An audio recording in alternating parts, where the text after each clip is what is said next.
voilà, conseiller, tout ça. Donc c'est pour dire que Jésus-Christ, ce Dieu-là même qui s'est manifesté dans le plan du salut pour venir nous sauver. Donc lui aussi, il doit être adoré, et l'adorer, le prier n'est pas un problème.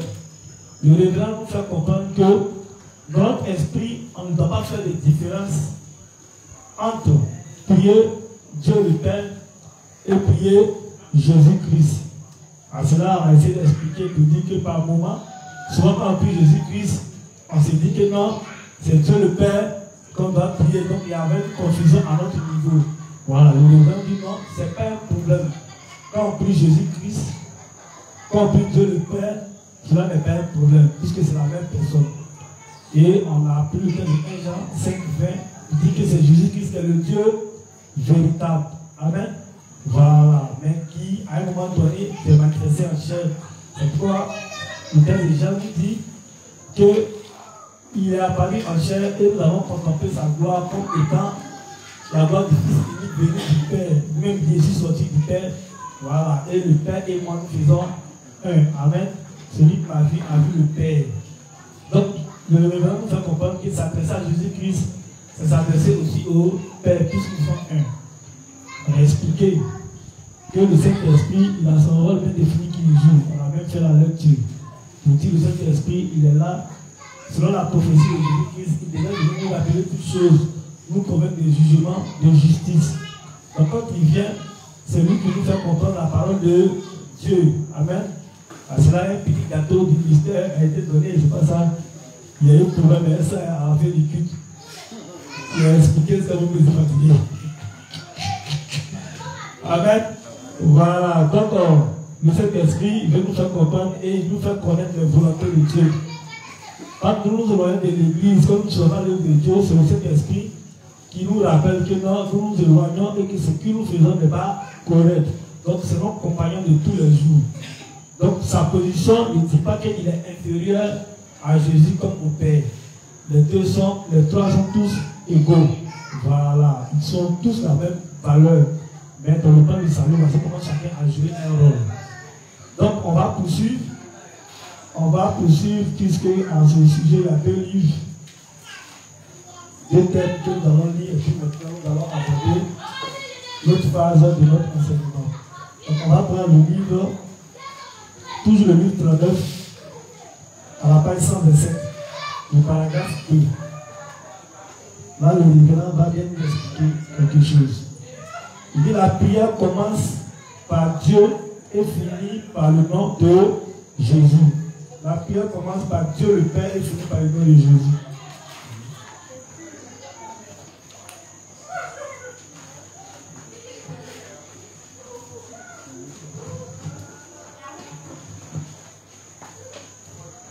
On a noté, hein? Livre 39, page 127, paragraphe 2. Qu'est-ce que la prière? La prière consiste à demander à Dieu son aide. Donc, le révérend définit ici ce que c'est que la prière. Il dit la prière consiste à demander à Dieu son aide. Amen. Voilà. Comment devrions-nous prier alors? Nous devons commencer nos prières par le nom de Dieu le Père et finir par le nom de Jésus-Christ. C'est parce que Dieu le Père nous a sauvés en Jésus-Christ. Quand Philippe a demandé à Jésus de lui montrer le Père, Jésus lui a dit: ne crois-tu pas que je suis dans le Père et que le Père est en moi? Puis il poursuit en disant: les paroles que je vous ai dites, je ne les dis pas de ma propre autorité, mais le Père qui demeure en moi, c'est lui qui fait les œuvres. Amen. Donc le révérend dit que nous devons commencer notre prière par Dieu le Père et finir la prière par au nom de Jésus-Christ. Amen. Donc le révérend dit voici le modèle que nous devons suivre. Cela définit le plan du salut qui a été accompli pour nous dans la Trinité. Le Père qui conçoit le projet, le Fils qui a accompli et le Saint-Esprit qui vient sceller cela. Amen. Voilà. Mais le révérend a commencé par nous expliquer que prier Jésus-Christ directement n'est pas un problème, ça revient aussi à prier le Père. Amen. Voilà. Mais lorsque nous prions, il dit que la prière doit commencer par Dieu le Père. Voilà, pour plus présenter comment les choses ont été faites dans les écrits. Sinon, c'est les mêmes personnes, ce n'est pas un problème de dire Jésus-Christ directement ou Dieu le Père. Il nous a commencé par nous expliquer que c'est la même personne. Amen. Voilà, c'est pourquoi on a été obligé d'expliquer pour dire que c'est ce Dieu véritable là qui s'est donné un moment donné une chair de venir sur la terre. Mais toujours est-il que c'est le même. Amen. Donc il dit, nous devons commencer par prier par Dieu le Père et essayer la prière par Jésus. Aussi, et Jésus dit,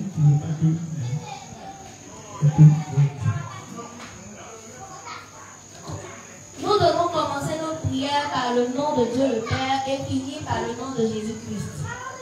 C'est parce que Dieu le Père nous a sauvés en Jésus-Christ.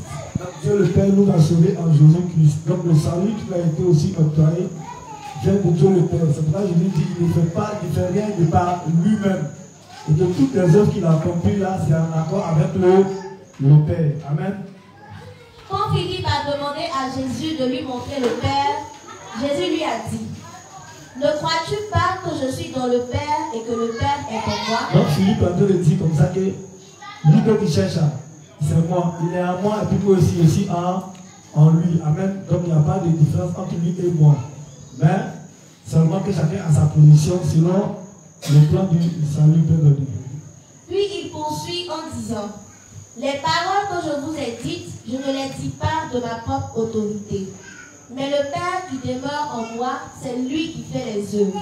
Jean 14, verset 10. Amen.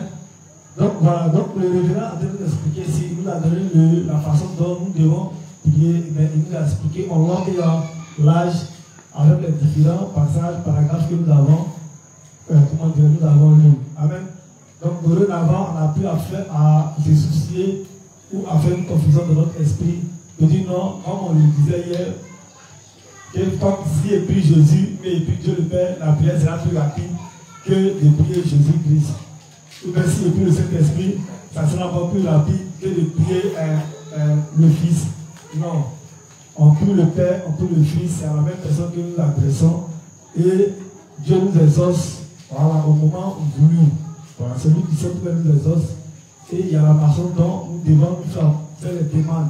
Ça aussi, nous allons parler de ça. Comment prier, tout ça. Voilà. Et après d'avoir fait le demander, la conduite à tenir. Amen. Donc on va aller un peu.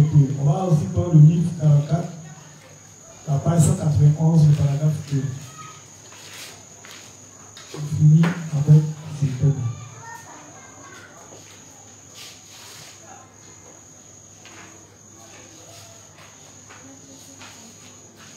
Le 44, page 191, paragraphe 2. Qui est notre Seigneur? Dit la nécessité de servir la Sainte Trinité pour être dirigé par Dieu.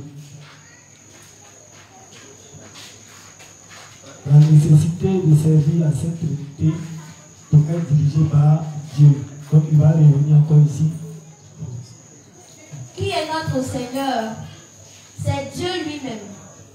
Jésus est Dieu lui-même. Fondamentalement, Jésus est le Dieu qui a fait l'univers et toutes choses et qui a soufflé le souffle de vie dans les narines d'Adam et Ève. Amen. Donc quand nous prenons la Genèse, on voit que c'est celui qui est là-bas, Jésus n'est pas présent, c'est celui qui est charnellement, comme de manière physique. C'est un peu. Mais le révérend nous explique que celui qui a fait la création ou qui a donné le souffle de vie à Adam et Ève, il dit c'est le Seigneur Jésus-Christ. Puisque le texte de Colossiens est clair, on dit toutes choses ont été créées par lui et pour lui. Donc si Adam et Ève ont été créés, ils ont été créés par qui? Par Jésus-Christ. Donc c'est Jésus-Christ qui leur a donné la vie, qui leur a donné le souffle de vie. Amen. Donc il est le Créateur et il est notre Sauveur. Donc c'est lui le Dieu véritable. C'est pourquoi le prier n'est pas un problème. Aussi. Dieu existe en tant que Dieu le Père, le Fils et le Saint-Esprit, et ces trois personnes de Dieu disent, faisons l'homme à notre image et à notre ressemblance. Genèse 1, verset 26. Dans cette Trinité se trouvait Jésus, le Fils de Dieu. Ce Jésus est devenu notre berger. Le Seigneur est venu sur cette terre comme notre propre berger. Nous devons tous saisir cela correctement et y croire. C'est alors seulement que nous pouvons vivre par la foi, dirigés par Dieu. Amen. Voilà, donc c'est un peu ça. Voilà. Il dit en ce Dieu-là, il existe trois entités. Et comme pour revenir encore, pour dire les mêmes choses, chacun dans le plan du salut, ou même dans la création, chacun a joué un rôle bien précis. Amen. Donc ils sont tous auteurs du salut de l'homme, ils sont tous auteurs en ce qui concerne la création, parce que c'est chacun qui essaie de travailler. Amen. Voilà, donc il n'y a pas de souci, il n'y a pas l'un qui est le plus que l'autre, il dit que l'autre est le petit frère de l'autre. Non. Ils sont tous dans le même niveau, mais la parole de Dieu nous demande de prier le Père ou de prier le Fils. Amen. Voilà, mais Dieu nous prévient, nous donne la manière à tenir ou la conduite dans la prière pour dire on doit commencer la prière par Dieu le Père et finir la prière par le Fils. Amen. Voilà, donc c'est un peu ça. Et je crois que aussi sur ce thème-là, j'ai bouclé un peu mon exposé laconiquement. Donc, est-ce qu'on a compris qu'on aborde la deuxième phase de mon thème? C'est bon, la juste? D'accord. Donc, on va avancer. On va parler maintenant de l'importance de la prière. Puisqu'on a identifié qui nous prions. Amen. On va parler, puisqu'il s'agit de la prière. La prière, c'est de demander à Dieu. Voilà. Donc, pourquoi il est important de prier Dieu? Quelle est l'importance de la prière? Amen. Il est clair que lorsque nous pensons de nouveau, la Bible nous dit, et le révérend par ses livres nous enseigne que c'est le début d'une nouvelle vie pour nous. Amen. Et c'est maintenant que les choses commencent. Voilà, c'est maintenant que le challenge commence, c'est maintenant que les choses commencent. Donc, le juste, après sa naissance, en dit les choses sont passées, toutes choses sont devenues nouvelles. Donc, il est dans un nouveau monde, il est face maintenant à de nouvelles réalités. Mais en même temps, il devient rival, c'est ça, non? Il devient rival des choses du monde, puisqu'il y a quelqu'un qui est là, qui nous observe, qu'on va appeler l'opposant, donc Satan, qui est là aussi, qui rôde autour des justes. Et il attend de nous dévorer. Nous allons aussi faire face à des situations pénibles ou à des épreuves aussi que Dieu pourra nous apporter pour forger notre foi. Donc c'est toute une marche, c'est toute une vie de soldats auxquels nous ferons face. Donc le révérend nous enseigne. C'est pourquoi le révérend nous dit dans son exhortation, lorsque nous avons parlé hier, il dit que la prière fait partie du moteur du juste. Et que c'est la respiration de l'âme. Amen. Voilà. De la certaine manière, notre chef respire. Oui, c'est comme ça notre âme respire par la prière. Il y a deux éléments qui ne vont pas manquer dans la vie du juste. Sinon, il va se sentir vide et il va finir par mourir. On a cité quoi? On a cité la prière et la foi. Le révérend dit ces deux éléments-là, c'est ce qui fait vivre le juste dans ce monde-là. Et que si ces deux éléments-là ne sont pas, ou n'accompagne pas le juste dans sa vie, c'est que ça serait un juste qui finira par mourir, ou ça serait un juste vide, vraiment vide spirituellement. Amen. C'est pourquoi, comme c'est une nouvelle vie qui commence pour nous dans la justice de Dieu, il nous faut être partenaire ou ami de Dieu. Or, un partenaire, un ami, c'est pourquoi il dit nous sommes partenaires, il est notre père, et à chaque fois nous devons échanger avec lui. Voilà, un père est là, il suit ses enfants, mais quand l'enfant aussi a des préoccupations, il doit toujours venir vers son papa pour lui soumettre cela. Sinon, on fait toujours dans son coin. S'il chauffe, il est malade, il ne dit pas à son père, lui, aussi, il est au travail, il est occupé. C'est vrai qu'on dit Dieu nous regarde, il nous voit, mais le principe aussi, Dieu, quand on lui demande les choses dont nous avons besoin, même quand il sait ce que nous avons besoin. Amen. Voilà, donc le juste a une vie. Donc il doit avoir une communion, une communication entre lui et son sauveur, entre lui et son créateur. Amen. Voilà, donc il y a une importance très capitale de toujours prier. Parce qu'on va faire face à des difficultés, on va faire face à beaucoup de choses. Donc il nous faut prier. Donc voici pourquoi il est très important. Parce que c'est la prière qui vraiment nourrit l'âme du juste. C'est la prière qui fait que nous vivons. Quand je suis né de nouveau, étant devenu juste, je suis sauvé des péchés. Et je me demande de sauver des péchés qui est soulagé, qui était plus de quelque chose. Tu es là. Or, lorsqu'on fait le légalisme, on avait vraiment cette peur-là au ventre. À chaque fois, les enseignements que les gens nous donnaient là-bas nous effrayaient. Ça nous demandait, c'est pourquoi il disait que souvent dans les sommeils, on dormait. Parce qu'on te dit que c'est la nuit que les sorciers attaquent. À partir de minuit jusqu'à, je crois, 3 heures. C'est là qu'ils prononcent les malédictions dans nos vies. Donc, comme ils prononcent les malédictions, toi, tu ne dois pas dormir, tu dois contrer cela. Parce que si tu n'as pas contré, c'est pas bon. Maintenant, quand tu comptes cela, vers avant l'aurore, le lever du jour, quand ça fait un peu, sauf d'une manière, tu dois te lever maintenant pour proclamer les bénédictions sur ta vie. Parce que quand tu vas sortir là, les premiers rayons du soleil te tapent là. Ça descend avec les proclamations de bénédictions. Donc si depuis la veille, tu n'as pas combattu et que tu n'as pas lié certaines choses, c'est les malédictions qui ont été programmées là, proclamées sur ta vie là. C'est avec ça que tu vas vivre ta journée. Donc tu vas vivre une journée pénible. Et à ça, mon frère Ange Kwaku, mon collègue, mon prophète de légalisme, parce que c'est mon prophète de légalisme. Ah non, Ange Kwaku, que vous voyez là, c'est mon prophète. Quand il rentre à la maison comme ça, il avait des visions. Il dit, moi, ici, mes ailes là, il voit mes ailes, il y avait des ailes d'ange. Mais mes ailes là sont devenues noires. Parce qu'il n'y avait pas une vie de prière. Il dit mes ailes sont devenues noires, il n'y a pas une vie de prière. Quelqu'un il n'y a pas de vie de prière, quoi, et la vie de prière est réduite, vraiment c'est pas bon. Les ailes sont devenues noires, ça ne peut pas rigoler. Donc là, il faut prier intensément. Donc on ne dormait pas. Il nous fallait prier, tout ça. Donc c'était vraiment compliqué pour nous. Donc malgré qu'on était juste, malgré qu'on partait à l'église, on avait cette peur. Amen. Voilà, cette crainte, ce qui faisait que c'était vraiment compliqué pour nous. Et on s'est bagué. Et lorsque je suis devenu juste, voici une chose qui va m'arriver. Moi, avant, il y avait un esprit chez nous répété, on appelle ça coup du tout. L'esprit de mort, c'est ça non? Voilà, répété, c'est pourquoi il parle. Donc, c'est quelque chose qui avait l'habitude de me prendre. À chaque fois qu'il dort, ça me prend. Je lutte jusqu'à c'est zéro.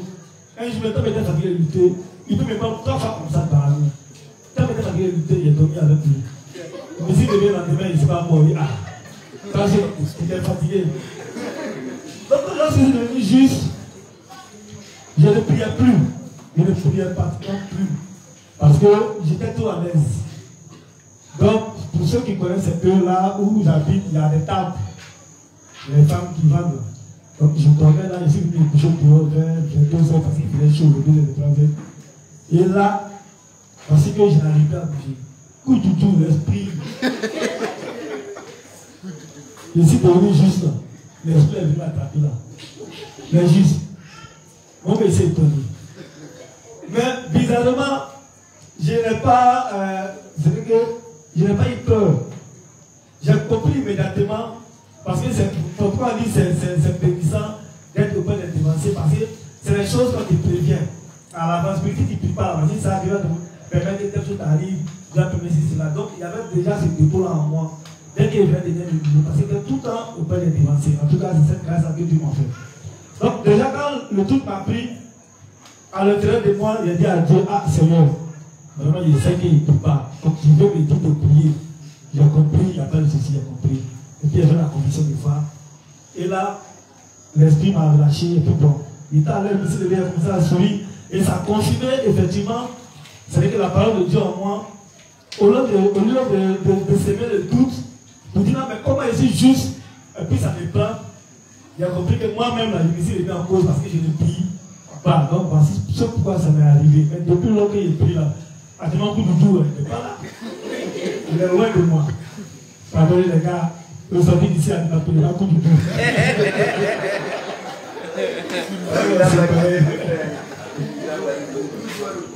Amen.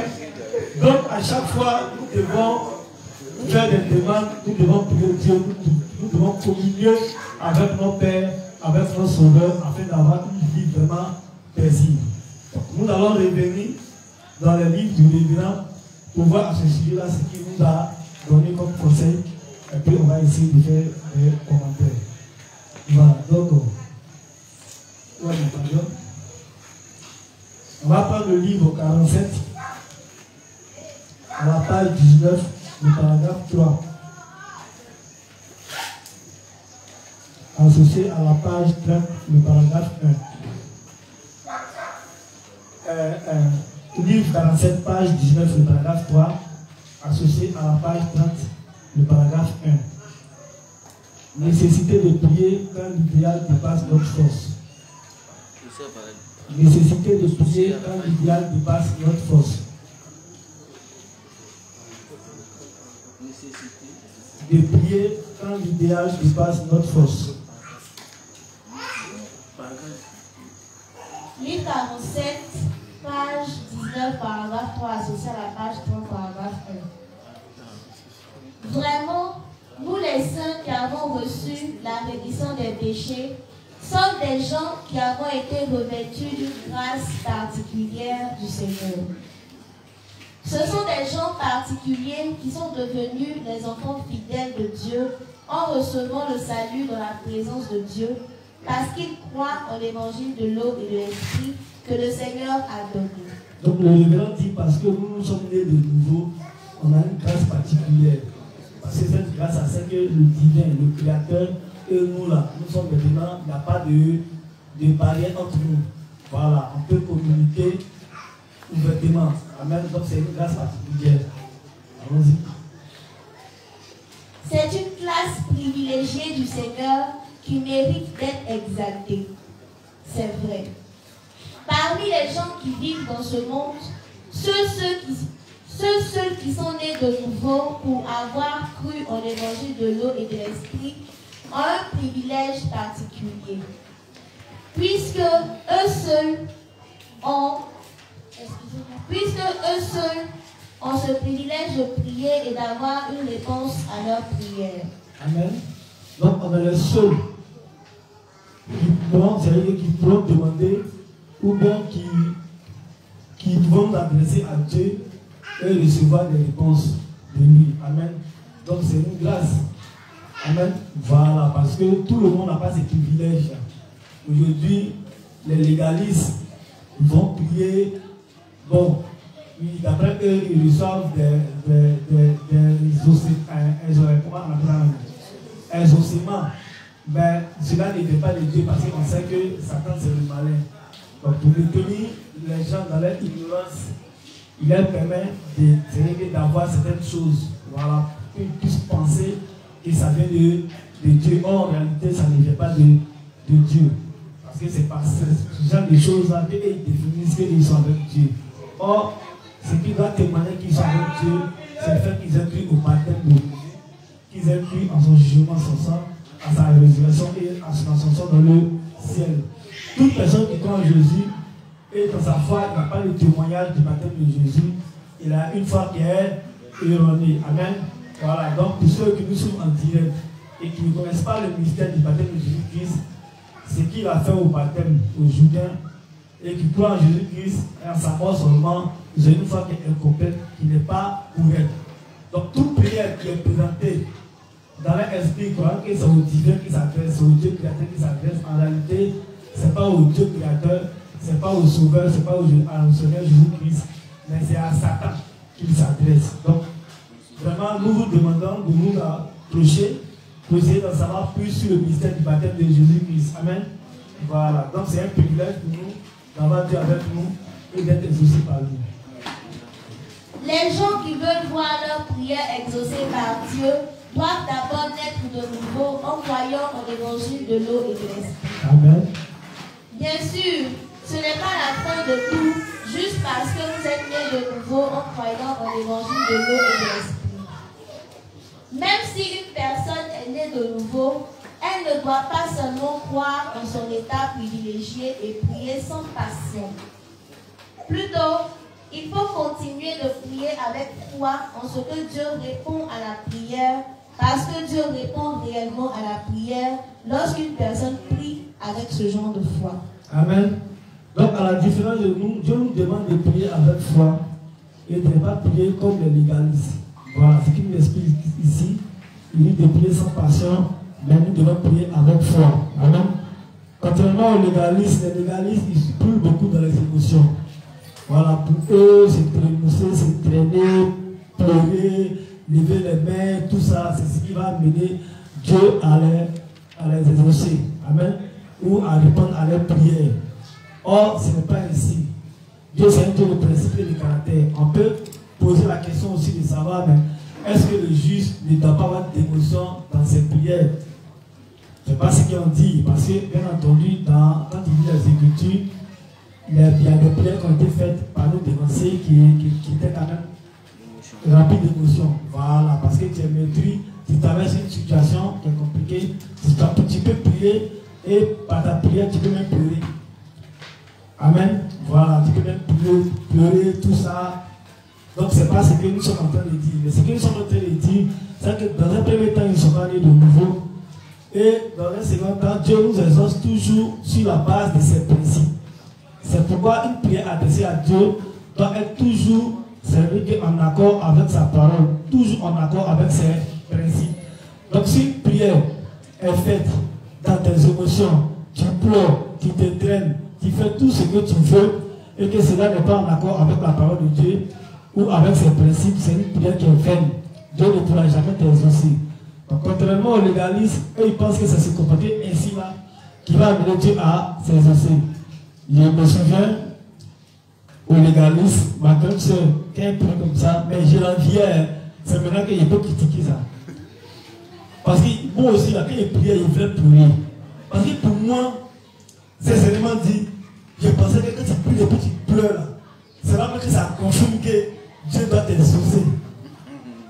Ou bien ça ne lui arrive pas. Ah, peut-être tu pleures, peut-être tu pleures, peut-être tu traînes comme ça.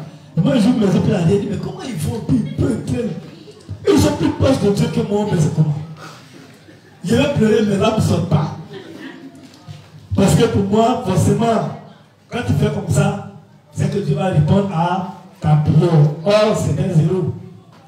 Dieu répond à une prière quand elle se trouve dans ses volants, quand elle est dans ses principes. Donc, brûler d'émotion, c'est pas ça le problème. Voilà, ça peut arriver aussi d'être dans la joie, d'avoir des émotions, tout ça dans la prière. Mais nos prières doivent être basées sur les principes, dans la volonté de Dieu. C'est pourquoi dans la suite de nos échanges, on va voir comment prier. Voilà, comment s'adresser à Dieu pour avoir des résultats favorables en fonction de nos demandes. Amen. Voilà, donc ici. La chose que nous devons apprendre par le passage de l'Écriture d'aujourd'hui, c'est combien prions-nous réellement? Combien d'aide cherchons-nous en Dieu dans notre vie quotidienne? Amen. Il dit la chose que nous devons apprendre, c'est de savoir combien prions-nous réellement. Donc à chacun de nous ici, la question est posée. Combien de fois on peut prier dans la journée? Si on a trop prié, peut-être qu'on a pris 2 minutes de prière, et puis bon, on est parti à commencer de faire rapidement, de manière lapidaire, et puis le reste on prie rapidement, et puis là on est parti. Même pour dormir, même là, c'est difficile de prier. Même pour manger. Or, le révérend nous explique qu'un juste qui est quoi? Un juste qui est conscient là, il doit toujours prier avant de manger. Parce que prier avant de manger, cela revient à dire au Créateur que c'est lui qui nous a donné la nourriture. Mais nous, quand on ça lève en marche, là, on est en train de manger, maintenant c'est la peine qu'on a prié, on a dit tout est dit pour celui qui est prié. Amen. Amen. Non, on est pressé. Donc en réalité, nous-mêmes, on ne prie pas. Voilà, on ne prie pas. Quand on a lu Exode 30, on voyait que le sacrificateur, il devait brûler le parfum le matin, et puis entre les 2 soirs. Amen. Voilà, je vous dis, au moins ça. Comme le principe dit, on est sur la déposition de 2 ou de 3 témoins. Donc au moins prier au moins 2 fois ou 3 fois. C'est pourquoi le principe nous dit de prier au moins 3 fois dans la journée. Amen. Sinon, on peut prier au-delà de ça. Voilà. Mais nous-mêmes, on ne peut pas. Pour prier là, c'est lourd, c'est difficile. Oh, combien d'heures même, ou bien combien de temps on peut occuper à la prière? Amen. On a fait des groupes de prière. Même si les groupes là, pour prier là, c'est difficile. Quand tu mets un sujet là, et puis tu vois au nom de Jésus, Amen, de celui qui a dit là.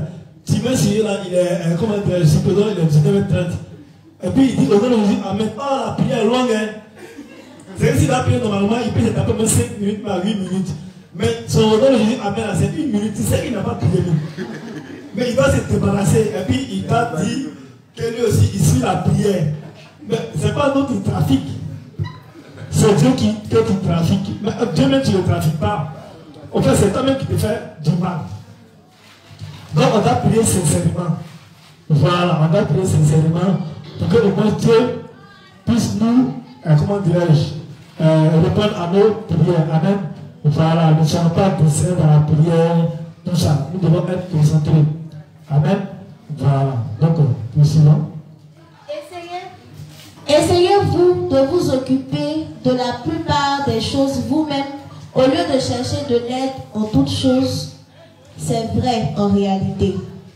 Nous nous occupons des choses nous-mêmes convenablement si nous pouvons le faire par nos propres forces. Alors nous demandons et prions Dieu seulement quand il y a quelque chose qui dépasse nos capacités. C'est clair, c'est ce que le gars il a chanté. Il dit quand tout va bien chez l'homme, il s'en fout de Dieu.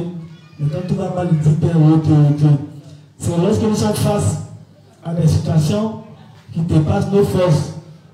C'est là maintenant, on va savoir maintenant qu'il y a quelqu'un qui est au-dessus de nous, qui s'appelle Dieu, qui nous a sauvés. C'est là on va lui faire appel. Mais hormis cela là, si nous avons les moyens de pouvoir gérer la situation qui est là, on ne prie même pas Dieu. Et cela n'est pas normal. Le principe dit de prier Dieu, même quand nous pouvons faire la chose là, on doit toujours prier le Seigneur Jésus-Christ, Amen, afin qu'il puisse intervenir. Parce que toute chose que nous accomplissons là, celui qui nous donne cette force là, celui qui nous donne le moyen là, c'est Dieu. L'argent que tu as eu aujourd'hui pour pouvoir gérer la situation qui t'est présentée là, c'est Dieu qui t'a donné. Donc le fait de lui adresser la prière là, pour dire voici la situation, voici comment il doit gérer ça, le Seigneur, c'est pour nous faire, c'est une manière de reconnaître que même la situation que tu peux gérer, même la brosse à dents, ça ne peut pas le passer, tu as dit, même pour payer brosse à dents, il faut prier. Oui, j'enlève toutes ces choses-là, il faut demander à Dieu. Donc c'est pas normal que c'est quand on est bloqué qu'on va faire appel à Dieu. C'est vrai, quand on est bloqué, on va faire appel à Dieu. Mais même quand on n'est pas bloqué, le principe dit qu'aussi on a prié Dieu. Amen. Voilà. C'est une manière de lui dire tout vient de lui. Amen. Tout vient de lui. C'est comme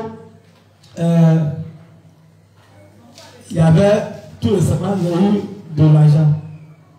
Il a fait mon petit business. Et il me dit 10 000. Il dit, hé Dieu. Et il me dit, mais il est content comme ça. Il rentre à la maison, il y a mon fils qui chauffe. Aïe, oh, c'est quelqu'un qui ne tombe pas malade comme ça. Lui peut te taper des années sans tomber malade. Mais voici, il est malade. Il dit, ah, il fait, il est malade. Alors lui, ça va passer. Il faut le privilégier, ça va passer tout ça. Le fait l'hiver, c'est là même, c'est intense. Tu peux être obligé de l'envoyer à l'hôpital. Et c'est les 10 000 francs pour couvrir les frais. Donc, il y a Dieu qui dit, ah Dieu, donc comme tu savais que mon fils m'allait tomber, non, les gars, c'était un mot. C'est un chaud même. Même pour 6 minutes par après, c'est compliqué. Amen. Mais, un peu comme ça, il y a les 10 000 francs. Mais les 10 000 francs ont servi à faire quoi? Au soin de mon fils. Vous comprenez que Dieu avait déjà anticipé sur la situation. Et je l'ai remercié. Amen. C'est pour dire qu'on peut avoir de l'argent et une situation peut venir. Mais la situation là, c'est parce que Dieu a vu peut-être la situation qui peut arriver, qu'il a permis d'avoir des frères. Mais nous, on va penser que c'est pas nos propres efforts que nous sommes en train de gérer la situation. Or, c'est lui qui est derrière. Amen. Donc, on va prier en tout temps. Aussi. Cependant, il y a une plus grande aspiration encore à ne pas faire autrement que chercher Dieu, parce que nous ne pouvons pas nous en occuper par nos propres capacités. Il y a un idéal plus grand et l'accomplir dépasse notre capacité. Donc, nous devons absolument prier et chercher l'aide de Dieu afin d'accomplir cela. Quand quelque chose dépasse nos capacités, on doit toujours faire recours à Dieu. Généralement, nous, quand la situation c'est difficile, quand c'est compliqué, au lieu de faire recours à Dieu, on s'assoit et puis on déprime. On est là, on commence à s'inquiéter. On s'appuie sur nos sorts parce qu'on se dit que la situation qui est présentée là, est-ce que Dieu. Bon, si on se souvient, mais on se poser la question de est-ce qu'il pourra, comment dirais-je, nous aider.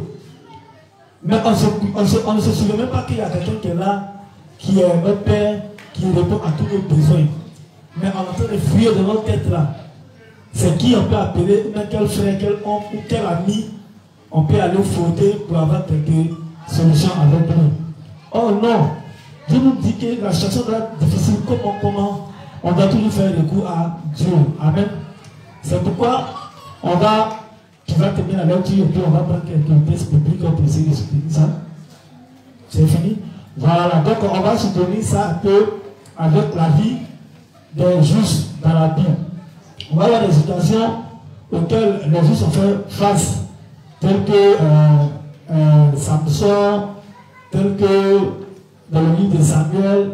On va lire quelques passages comme ça pour voir comment, à chaque fois que c'était difficile sur le peuple d'Israël, à chaque fois que c'était difficile sur les justes, ils faisaient toujours recours à Dieu parce qu'ils avaient confiance que face à de telles situations, le seul qui pouvait les faire sortir de la situation, c'était qui? C'est l'Éternel, leur Dieu. Amen. Voilà, donc on ne limite pas Dieu au salut simplement qu'il nous a donné. Mais nous devons savoir aussi que même pour nos besoins physiques, pour notre vie de tous les jours, c'est Dieu. Pour nous aussi, besoins spirituels, c'est toujours Dieu. Donc nous ne sommes rien. Voilà, en tout cas, nous ne sommes rien, mais c'est Dieu qui est quelque chose. Voilà, et c'est lui qui nous fait de notre vie. C'est pourquoi le révérend a commencé par dire que dans ce monde-là, dans lequel nous vivons là, le seul qui peut nous faire sortir de ce monde-là, c'est Dieu. Donc on va d'abord prendre le passage de Juge.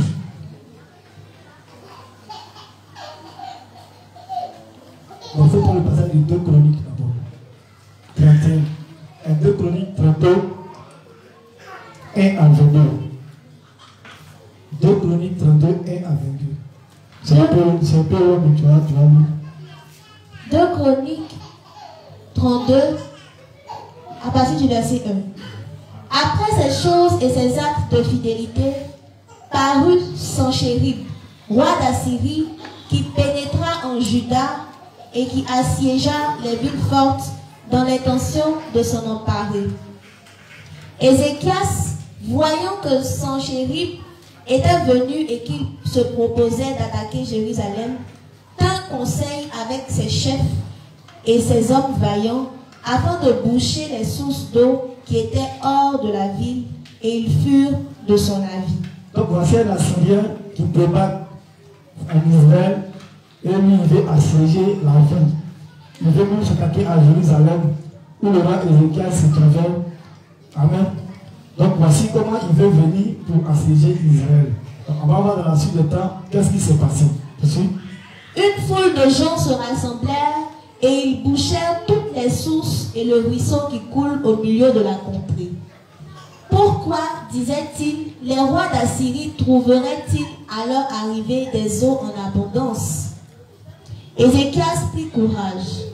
Il reconstruisit la muraille qui était en ruine et le leva jusqu'au tour, bâtit un autre mur en dehors, fortifia Milo dans la cité de David et prépara une quantité d'armes et de boucliers. Donc Ézéchias aussi s'apprête à la guerre parce qu'il ne veut pas se laisser faire. Donc voici comment lui aussi il prend certaines précautions par rapport à cet Assyrien qui veut venir s'en prendre à eux. Amen. Il donna des chefs militaires au peuple et les réunit auprès de lui sur la place de la porte de la ville. S'adressant à leur cœur, il dit: fortifiez-vous et ayez du courage. Ne craignez point et ne soyez point effrayés devant le roi d'Assyrie et devant toute la multitude qui est avec lui. Car avec nous, il y a plus qu'avec lui. Amen. Donc voici c'est comme les Barnabis veulent venir faire un front, un débat contre l'Église. des justes. Et rapidement, le pasteur Tago, le secrétaire chef, les devanciers se mettent là. Et comme on a pu le constater, on met le tableau. Souvent quand on veut faire les débats, on met le tableau là. Et puis là, tout de suite, on commence à se partager les armes, les questions, on commence à traiter tout ça pour essayer de s'apprêter aussi par rapport à l'ennemi qui est venu nous attaquer. Parce que les guerres dans l'Ancien Testament sont présentées en même temps comme les fronts, les débats, les échanges, les évangélisations que nous faisons. Amen. Donc là, Ézéchias, qui est le devancier, essaie de les répondre pour les motiver et pour leur dire non, les Barnabés ne sont rien. Ils vont parler de quoi? Ce n'est pas pour les nations, ce n'est pas le salut, c'est pas, c'est pas tout ça. Donc on va faire les préparatifs. Ils vont nous davaniser. Donc c'est comment Ézéchias est en train de davaniser le peuple de Dieu. Amen. Avec lui est un bras de chair et avec nous est l'Éternel, notre Dieu, qui nous aidera et qui combattra pour nous. Donc, malgré toutes ces préparatifs, il dit que nous là, ne craignons rien. Parce que nous sommes dans la vérité. Celui qui est avec nous là, c'est le Dieu créateur. Donc eux là, c'est-à-dire que leur doctrine est basée sur rien, parce qu'ils sont dans le faux. Donc ne craignez rien parce que Dieu est avec nous. Amen. Le peuple eut confiance dans les paroles d'Ézéchias, roi de Juda. C'était chef de Babylone. C'était assez là. Le pasteur là lui-même, on a confiance. On n'a pas peur. On ne craint pas parce que nos dévanciers nous ont parlé, nous on croit. Et puis on a encore le renfort du Dieu créateur qui est avec nous. Amen. Après cela, Sanchérib, roi d'Assyrie, envoya ses serviteurs à Jérusalem pendant qu'il était devant Lachish avec toutes ses forces. Il les envoya vers Ézéchias, roi de Juda, et vers tous ceux de Juda qui étaient à Jérusalem pour leur dire: ainsi parle Sanchérib, roi d'Assyrie. Sur quoi repose votre confiance pour que vous restiez à Jérusalem dans la détresse? Il dit, mais attends, Sanchérib, il envoie un de ses serviteurs. Il voit que les gars, ils sont là. On dit les Barnabés arrivent. C'est comme dans le temps, on était ici, et puis les Barnabés avaient qu'à faire le débat au palais pour ceux qui étaient là, pour assister un peu aux échanges. Ils ont envoyé d'abord un premier émissaire, il s'appelle Israël. Il était venu seul, c'est pas ça, ils se souviennent. Seul à l'église ici. Il dit qu'il est venu voir, sonder, et puis il avait dit, mais ça là, entre tous à la minute, le débat n'a pas duré 5 minutes. Il est fait, et puis il vient le renfort. Donc là, d'accord, bon, attendez, c'est comme ça. C'est vrai que Sanchérib là-bas, son serviteur, par là, il dit que vous, là, vous comptez sur quoi? Et puis tout le monde dit que nous, on vient, et puis vous êtes là, vous attendez. Parce que quand ils disent ils viennent, c'est là même que les justes même sont pressés. Puis il y a un débat, ça s'appelle, et puis on vient, on les est cachés. Donc ils ne savent pas, c'est vrai qu'ils ne savent pas sur quoi on compte, ils vont voir dedans. Mais à chaque fois, ils voient qu'ils ont toujours mis en route. Amen. Donc il vient, et puis il veut effrayer le peuple d'Israël. N'est-ce pas lui, Ézéchias, qui a fait disparaître les hauts lieux et les autels de l'Éternel, et qui a donné ce tort à Juda et à Jérusalem? Vous vous prosternerez devant un seul autel, et vous y offrirez les parfums. Ne savez-vous pas ce que nous avons fait, moi et mes pères, à tous les peuples des autres pays? Vous ne savez pas ce que nous on a fait. Nous les Barnabés là, et vous les Barnabés, parce que c'est eux, on a tellement fait le débat, que toutes les églises de Galice, à côté, c'est un peu tout là. On les a tous KO dans les débats, mais vous êtes là. Eux, avec les faux dieux là, c'est-à-dire qu'on leur a montré que le Dieu qu'il adore là, c'est des faux dieux. Donc lui, il envoie son serviteur, et puis son serviteur maintenant qui laisse le message pour dire que vous là, vous n'avez pas connu ce que l'on a fait aux nations étrangères qui sont à côté de vous là. Et puis vous, on dit que l'on arrive et puis vous êtes là. Amen. Merci. Les dieux des nations de ces pays ont-ils pu délivrer leur pays de ma main? Ils n'ont même pas fait quelque chose. Eux, les dieux qu'ils ont adorés là, devant nous là, ils n'ont rien fait. Et puis c'est vous qui êtes là. Donc on voit. Parmi tous les dieux de ces nations que mes pères ont exterminés, quel est celui qui a pu délivrer son peuple de ma main, pour que votre Dieu puisse vous délivrer de ma main? Amen. Qu'Ézéchias ne vous séduise donc point, et qu'il ne vous abuse point ainsi. Les garçons qui vous mentent, vous voudrez croire que non, eux c'est des justes, c'est de présenter tout ce qu'ils sont de vous dire, c'est la plaisanterie. Et quand on va arriver là, vous allez voir, on va montrer toutes les failles dans ce qu'il vous enseigne là. Et ça sera de la débandade. Donc c'est ce qu'il est en train de dire, le peuple d'Israël, mais le peuple d'Israël est serein, parce qu'ils savent sur quoi ils sont assis. Amen. Merci. Ne vous fiez pas à lui, car aucun Dieu d'aucune nation ni d'aucun royaume n'a pu délivrer son peuple de ma main et de la main de mes pères. Combien moins votre Dieu vous délivrera-t-il de ma main? Les serviteurs de son chéri parlèrent encore contre l'Éternel Dieu et contre Ézéchias son serviteur. Et il envoya une lettre insultante pour l'Éternel, le Dieu d'Israël, en s'exprimant ainsi contre lui. Il dit qu'il a insulté le Dieu même d'Israël. C'est-à-dire qu'il ne s'est pas arrêté à insulter le peuple d'Israël et puis Ézéchias. Maintenant, Dieu l'a même dit, c'est une plaisanterie. Qu'il n'a rien, c'est-à-dire qu'il ne peut rien créer dans le donc on va voir ce qui va se passer. Allez-y, ici. De même que les dieux des nations des autres pays n'ont pu délivrer leur peuple de ma main, de même le Dieu d'Ézéchias ne délivrera pas son peuple de ma main. Les serviteurs de Sanchérib crièrent à haute voix en langue judaïque afin de jeter l'effroi et l'épouvante parmi le peuple de Jérusalem qui était sur la muraille et de pouvoir ainsi s'emparer de la ville. Nous allons commencer à réciter les versets, rentrer dans l'histoire. Comme ils veulent couper le cœur derrière, parce que ce qui s'explique là, ça c'est une guerre qui s'est passée. Hein. Mais comme il est dit là, la guerre se présente sur notre champ de regard, sur le parlement de la parole, des débats, les échanges qu'on fait. Donc déjà les paradis se fait des pics, moi j'ai ajouté les bases avec les versets. Rentrer un peu dans les petits trucs, c'est pas tout le temps de Romains, 9, 10, commencer à réciter, tout ça pour couper qu'elle est juste.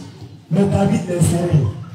Il dit, venez seulement, on va échanger. Au lieu de réciter les versets, comme le gars pouvait dire le verset, on a récité les versets pour être donné.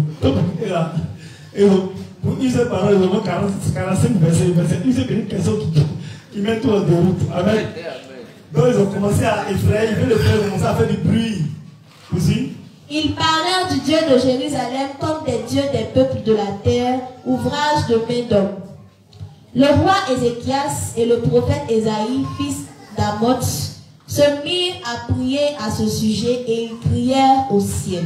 Donc voici une situation qui se présente devant le peuple d'Israël. Mais qu'est-ce qu'ils font?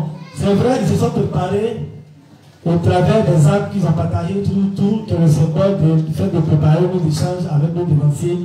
Mais à côté de cela, nous devons tous confier à Dieu. Donc, nous devons tout appuyer par la prière. C'est pourquoi je dis que spirituellement comme physiquement, nous devons tout adresser à Dieu. Donc, Ésaïe et le roi Ézéchiel sont adressés les prières à Dieu pour lui soumettre la situation auquel ils font face. Amen. Merci. Alors l'Éternel envoya un ange qui extermina dans le camp du roi d'Assyrie tous les vaillants hommes, les princes et les chefs. Amen. Rapidement, le Seigneur n'a pas posé eux. Amen. Donc il a envoyé un éclair, vous devez finir. Donc c'est une seule question. Vous avez développé ça, c'est une question. On dit, la question qu'on vous pose, vous dites que vous avez le salut, que vous êtes prédestiné, le salut c'est pas tout ça. On dit, la nouvelle naissance là, comment on l'obtient? Parce que la question qu'on vous pose, Jésus dit, à moi c'est de nouveau d'eau d'esprit, tu ne peux entrer au même d'esprit. C'est même Jean qui a écrit dans Jean, va dans Jean 6 pour dire, si tu ne manges ma chair, tu ne bois mon sang, tu ne peux éviter le même d'esprit. Est-ce que c'est deux chemins qui sont présentés ou bien c'est un seul chemin? Alors si c'est un chemin là, on croit est-ce que les deux là parlent de la même chose? Et si ça parle de la même chose là, Jésus dit, ces choses-là sont inscrites dans la loi. Donc, tu peux, à partir de la loi, tu peux faire ressortir la nouvelle naissance de l'esprit et manger ma chair pour mon sang. S'il a répondu à ça, il quitte la Mecca. Donc, le gars, il a fait un développement après, il venait venir 2 jours. Ils ont fait un développement, il a décidé de venir pour donner. Une seule question, le débat est fini. Il ne peut plus pousser plus haut. Il va expliquer ça comment? Il ne peut rien dire. Donc, il ne s'attendait pas à ça. Oh, il disait au début, il n'y a pas une question dans la Bible qui peut sortir que lui pourrait répondre. Parce que le Dieu qu'il a là, c'est le Dieu, si c'est lui qui a écrit la Bible, il n'y a pas une question qui va sortir là qui veut répondre. mais le début est fini là. On n'a même pas poussé le plus loin. Donc, vous voyez, donc, quel que soit le bruit qu'ils vont faire, mais qui nous met ces paroles-là à cœur, qui nous conduit dans ses voies, si ce n'est Dieu. Donc, c'est au travers de la prière. C'est pourquoi même quand on va préparer, on va vous mettre les feuilles, tout ça. Mais quand il vient sur le terrain, c'est Dieu même qui coordonne son enseignement. Amen. Voilà. Donc, voici comment, ce qui est voulu que nous le voyons ici, voici comment face à la détresse, face à la situation, voici comment le peuple d'Israël, voici comment les frères se sont mis et ils ont prié à Dieu, que Dieu est venu leur porter main forte afin qu'ils soient délivrés de l'ennemi. Amen. Donc, face à des situations, nous ne devons pas avoir peur, nous ne devons pas détourner, nous ne devons pas nous inquiéter. C'est ça, il dit que le verset qui me plaît, il dit qui de vous dépasser les inquiétudes peut ajouter une durée à la côté de sa vie. Le thème de Jean 6. C'est ça, dans Matthieu 6, le verset 25, le verset 7 comme ça. Donc, peu importe l'inquiétude, la situation est là. Or, Dieu dit de nous soumettre toute préoccupation, parce que c'est lui là qui est notre Dieu, c'est lui qui est notre Père, c'est lui qui peut nous faire sortir de cette situation. C'est combien? Matthieu 6, le verset 27. Amen. Voilà, donc voici un peu. On peut voir aussi l'histoire de Juge, dans le texte de Juge 16, 28, l'histoire de Samson. Ça, on ne va pas lire beaucoup, mais on va prendre seulement ce passage-là pour essayer de comprendre. Juge 16, verset 28. Alors Samson invoqua l'Éternel et dit: Seigneur éternel, souviens-toi de moi, je te prie. Ô Dieu, donne-moi de la force seulement cette fois, et que d'un seul coup, je tire vengeance des Philistins pour mes 2 yeux. Amen. Donc, on connaît l'histoire de Samson. Samson et sa femme Dalila, qui, elle, l'a piégé. Ah, Samson va montrer le secret, qui faisait ses cheveux. Le dit non, il te ok, et puis il lui donne une histoire comme ça, ça veut dire un secret. Et puis, ça a pris Samson, il s'est venu au bord, et puis il disait à mes ah, Samson même là, un qui lui même là. Rien n'est pas trop ça. Hein. Quand tu donnes ton secret à ta femme, en même temps les Philistins viennent, ils t'attaquent, tu les frappes. Et puis ils s'en vont, et puis elle dit tu m'as blagué à Samson, que tu m'as pas dit la vérité. Et puis lui aussi, comme il est pris par un bout, il est là, il donne un autre secret encore. Les gars, ils viennent, ils le poussent, ils le frappent, ils s'en vont, et puis moi c'est moi à l'hôtel, je sais que c'est ma femme qui fait la guerre, jamais de mon secret. Quand elle a vu ça, elle va commencer à rire, elle là, elle est toujours avec toi. Il dit, ah, elle est où le père? Ben, voilà, le père dit, ouais, va chercher, va chercher. Ok, donc, où va un peu? Donc, voici comment Samson s'est comporté. Et il va livrer son secret à Dalila. Mais face à cette situation-là, qu'est-ce qui a arrivé Samson pour sa vengeance? C'est la prière qu'il a faite à Dieu. Puisque les cheveux sont les symboles aussi de la foi. Elle a regardé ses cheveux, c'est lui qui était. À un moment donné, il avait presque même, comment dirais-je, perdu spirituellement. Mais Dieu a toujours revenu, il a reconnu son tort, il a reconnu que ce qu'il a fait n'était pas très correct. Et puis, il a demandé la force à Dieu, et Dieu a apporté de l'aide. C'est pour dire que spirituellement, même quand nous fléchissons, même quand nous voyons que nous sommes en bas, on ne doit pas désespérer, on doit toujours demander la force à Dieu, et c'est Dieu qui nous relève. On voit aussi l'exemple de Anne. Anne qui était dans une situation où sa rivale se moquait d'elle à tout moment parce qu'elle était stérile. Une situation qu'elle-même ne peut pas gérer. C'est compliqué. Mais Anne a fait quoi?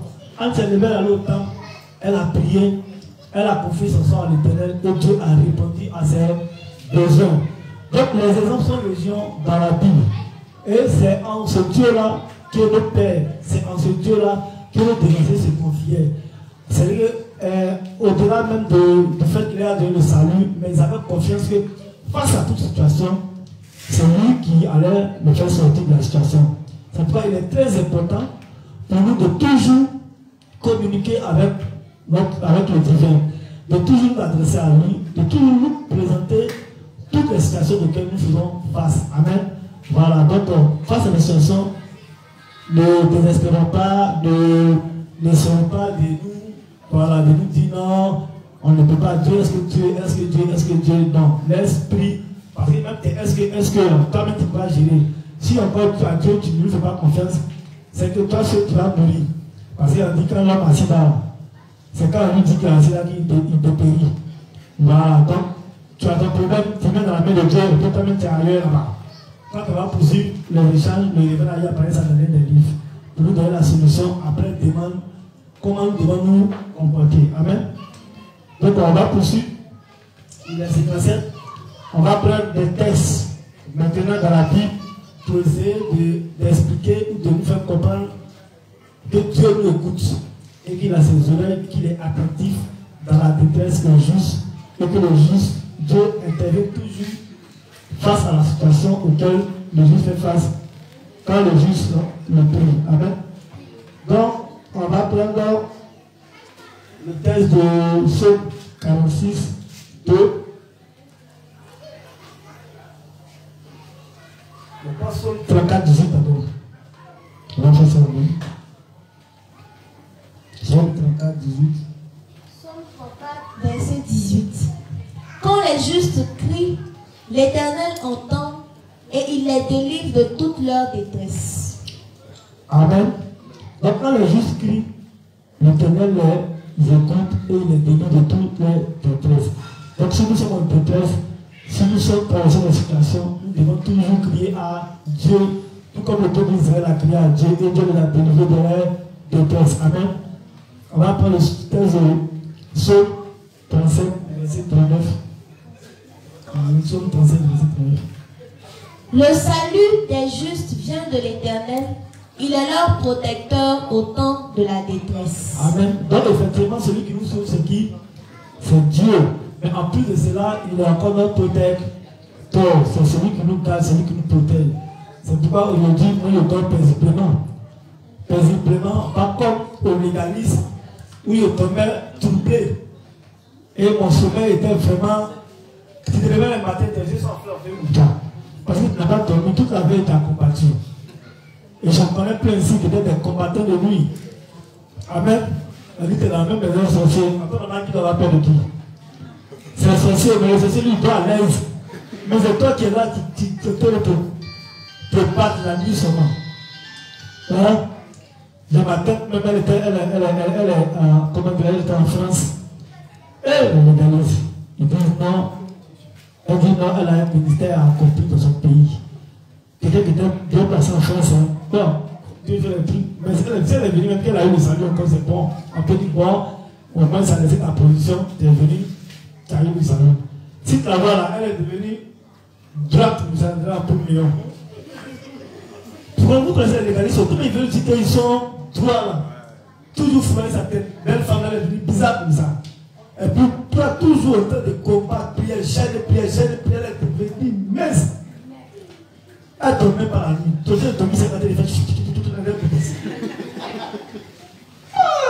c'est compliqué. Il a fait la tête de nous, mais on ne comprend pas. Il m'avait dit, c'est la femme, elle ne peut pas lui parler. Même dans le funérail, il a été lié. Et elle va les esprits, elle se promène ça là. Et puis, c'est comme ça, le début de folie commence. Il y a vu c'est comme ça le début de folie commence. Tout est en train de lier, ce n'est pas un liquide. On va sur Facebook, mais il y a d'autres qui prennent machette maintenant. Ils disent que le Dieu Satan. Ils vont m'acheter, mais c'est pas, ils ne vont pas votre. Eux-mêmes, ils ne sont pas votre blessés, ça comme ça.